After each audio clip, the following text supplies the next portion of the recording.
Assalaamu calaykum hooyooyinka qiimaha leh magacaygu waa Dr. Derejo halkan maanta waxaan kaga hadli doonaa 7 qodob oo u gaar ah bilaha dambe haddaba bilaha dambe ee uurku ma aha sidii bilihii hore waxaa jira arrimo cusub oo khatar ku noqon kara haddii aan la fahmin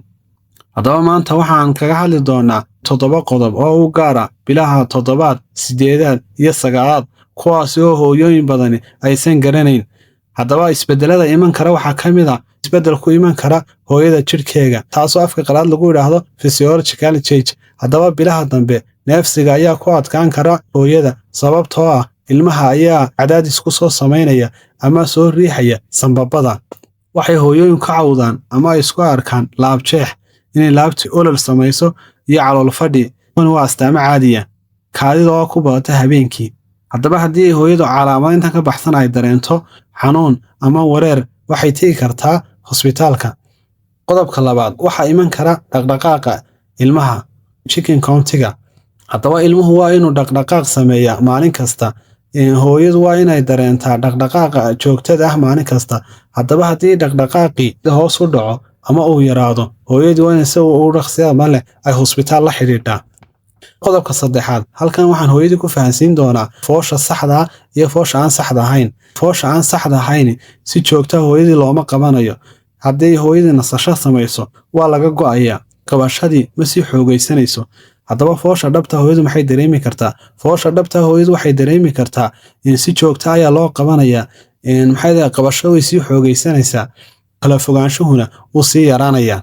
qodobka afraad biyihii ayaa hooyada ka imanaya haddii haddaba biyuhu ka yimaadaan hooyadu iyadoo xanuun jiro ama uuna xanuun jirin waxay tegi kartaa hosbitaal qodobka shanaad calaamadaha inay dhalmada ay soo dhowdahay ay hooyadu ku garan karto calaamadaha ay hooyadu ku garan karto inay dhalmadu soo dhowdahay waxaa ka mid ah caloosha oo hoos u degta caloosheedii ayaa hoos u degaysa hooyadii waxay ka cabanaysaa ama ay dareemaysaa dhabar xanuun joogto ah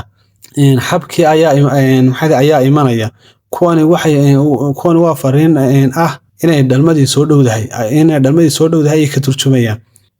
haddaba goormay hosbitaalka hooyadii ay tegaysaa haddaba waxay hooyadii hosbitaalka ay tegaysaa haddii fooshu ay timaado 5 ilaa 10 daqiiqo kastaba ay fooshi soo noqnoqoto mid waliba ay socoto 30 ilaa 60 ilbiriqsi hooyadii waxay tegaysaa hosbitaal qodobka saddexaad waxaynu ka hadli doonaa bilaha dambe galmada maxaa ka xaqiiqa maxaa si aan ka xaqiiqa ahayn haddii uurku uu caadi yahay galmadu waa caadi waa la samayn karaa haddaba haddii dhiig ama xanuun ama dhakhtar kaa reebay waa mamnuuc galmadii lama samayn karo haddaba hooyada qiimaha leh bilaha dambe ee uurku waxay u baahan yihiin foojignaan iyo faham iyo go'aan sax ah calaamadahani waxay kaa badbaadin karaan adiga iyo ilmahaaga fadlan waxaan kaa codsanayaa inaad like ii saarto subscribe kana aad igu xojisiiso wixii commentina bilaha aad ku jirto aad commentiga igu soo qorto